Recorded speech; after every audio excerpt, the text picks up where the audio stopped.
कि वो एक खास कम्युनिटी के लीडर बनकर ना रह जाएं, तो वो एक कम्युनिटी के लीडर बनने की बजाय लीजिए बड़ी खबर इस समय आने लगी है। बीजेपी हेडक्वार्टर प्रधानमंत्री नरेंद्र मोदी 6 बजे पहुंच सकते हैं और हर चुनाव के बाद जीत चाहे गुजरात में अप्रत्याशित हो, हालांकि उस समय भले ही हिमाचल प्रदेश हारे थे, लेकिन प्रधानमंत्री बीजेपी मुख्यालय पहुंच रहे, लेकिन गुजरात बहुत बड़ा जीते थे। बिल्कुल। और यहाँ पर भी 2 जगह तो बहुत बड़ी जीत दिखाई पड़ रही साहब। नारा लगाते हैं मोदी है तो मुमकिन है, तो उसमें कई चीजें हैं जो बहुत पॉजिटिवली उसके साथ जाती है। और देखिए अंतर कितना है, अंतर कितना है मध्य प्रदेश में 230 सीटों पर 141 बीजेपी पर, कांग्रेस सिर्फ 88 पर।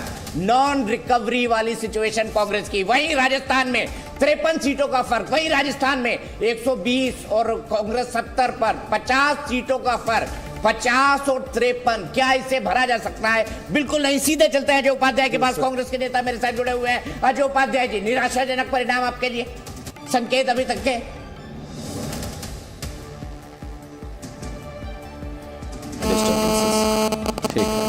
उससे पहले चलिए रुक कर लेते हैं प्रेम शुक्ला जी को। देखिए पार्टी की क्या हालत है वो अजय उपाध्याय जी ने बता दिया।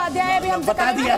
सवाल उनसे पूछ रहा हूं, कहीं और लगे, नरेंद्र सिंह वो कहीं और लगे। के शर्मा जी के पास चलते हैं। बढ़िया नतीजे जैसा आप कह रहे थे, दावा कर रहे थे। के शर्मा के बाद चलना। देखिए तोमर साहब भी आगे हो गए। अब तो मतलब ये डिफाइनिंग है। के बताइए।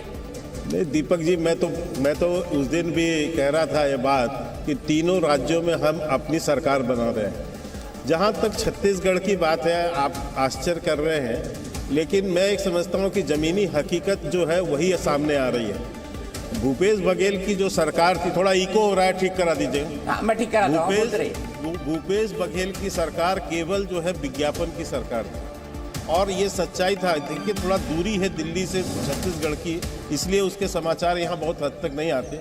अरे वहाँ लोगों ने नग्न प्रदर्शन किया दीपक जी, युवाओं ने नग्न प्रदर्शन किया, और वो भी सचिवालय के सामने। आज जिस ढंग से वहां बस्तर के अंदर में जो राजनीतिक हत्याएं किया हुई हैं, और यही नहीं, वहां आदिवासी बच्चियों के साथ बलात्कार की जो घटनाएं हुई, और जिस ढंग से वहां पर भूपेश सरकार ने दरिंदगी की है। अच्छी बात याद करिए ना, अच्छी बात याद करिए। छोड़ दीजिए, अब छोड़ दीजिए। आप अच्छी बात कि इस जीत का सेहरा प्रधानमंत्री मोदी के सिर है या किसके सिर है? क्योंकि आप संगठन के नाम पे लड़े थे, मोदी जी के नाम पर लड़े थे, तो एक बार फिर ब्रांड मोदी के आगे सब कुछ फेल, आपकी स्थानीय लीडरशिप कुछ भी नहीं। रागिनी सॉरी शोभना जी, मैं आपको इतना ही कहना चाहूंगा कि भाजपा में जो संगठन और जो हमारे वरिष्ठ नेतृत्व, ये सब कुछ सामूहिक रूप से है। निश्चित तौर से माननीय प्रधानमंत्री नरेंद्र मोदी जी आज विश्व के सबसे लोकप्रिय नेता हैं। ये हम जैसे कार्यकर्ताओं के लिए गर्व की बात है। उनका नेतृत्व भी मिलता है। हमारे राष्ट्रीय अध्यक्ष नड्डा साहब जो हैं, उनका भी नेतृत्व मिलता है। अमित भाई शाह उनका भी मिलता है। और संगठन, ये सब संगठन के ही लोग हैं।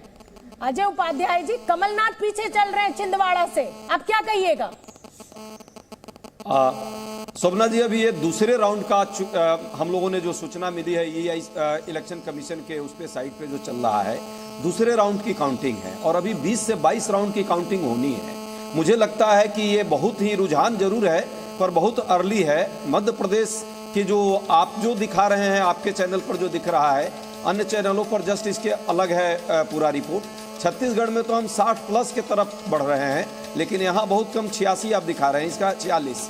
इसका मतलब बहुत सारे अभी डिफरेंसेस हैं, और आपको भी सूचना जो आ रही है ऊपर नीचे आ रही है। अजय जी, मैं अभी दूसरे आप ही जीते, आप ही जीते अजय जी, कोई दिक्कत नहीं, आप ही जीते, कोई दिक्कत नहीं। जनता का आशीर्वाद कांग्रेस के साथ होगा, बिल्कुल रहेगा आशीर्वाद। आम जनता जिसको आशीर्वाद देगी वो चुनाव जरूर जीतेगा अजय जी। लेकिन मैं एक बात बता दूं, के भाई देखिए, शिवराज जी ने तो ट्वीट कर दिया कि भाई हमारी सरकार आ रही है। राजस्थान में ट्वीट कौन करेगा? दिया कुमारी करेंगी, राज्यवर्धन सिंह राठौर करेंगे, या फिर कोई और? नहीं, भारतीय जनता पार्टी करेगी, भारतीय जनता पार्टी ही करेगी, और ये सब भारतीय जनता पार्टी के ही लोग हैं दीपक जी। मैं इसलिए कह रहा हूं कि राजस्थान भी हम जो है बहुत अच्छे